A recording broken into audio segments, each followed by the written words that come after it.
How long should you meditate? The answer is whatever is effective. That's a straightforward answer. And so it really depends on the situation and you in the situation.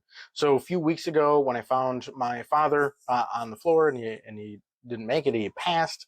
Over those next few days, I meditated quite a bit, several hours, a handful of hours, maybe more, technically over just a few days to handle that, to get that processing going. And there's a lot of stuff to handle at that moment, right? Like I couldn't be falling apart and not being able to do things and handle things.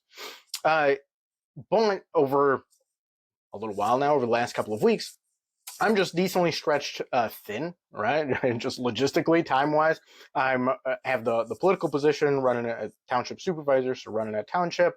I am teaching a couple of classes for a local community college, Intro to Humanities, decent drive away for both those two, so 4 days a week I'm driving away. And then I am trying to manage the estate. I am managing the estate. There's a lot to do there. I have to drive decent ways north to go to the probate court and calling financial institutions and paying off bills and doing paperwork and filing a bunch of stuff with that, working on restructuring, redoing, getting a new direction for the business essentially, and setting up how, because I'm going to change out of my current position in the government office in a few months, and having some connections and talking about that as well.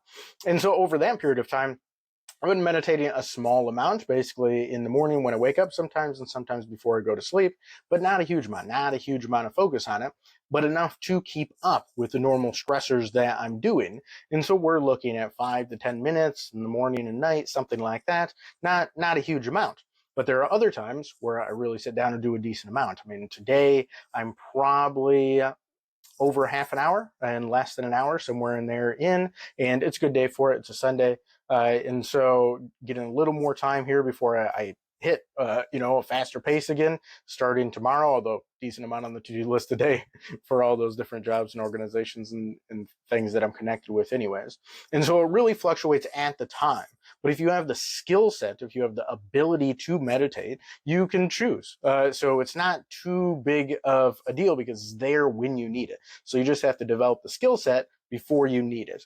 And that's the idea behind resetmeditation.com. You can go there, you can go through a free 7-part course that guides you through meditating on the hand.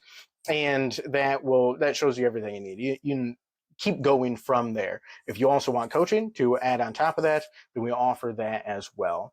So useful skill to have. You want to develop that skill before you need it to help you process your emotions, calm down, sort out the chaos in your mind by feeling your body, right? Because we're connected. We're one whole. So I'm Jeff Martin from resetmeditation.com.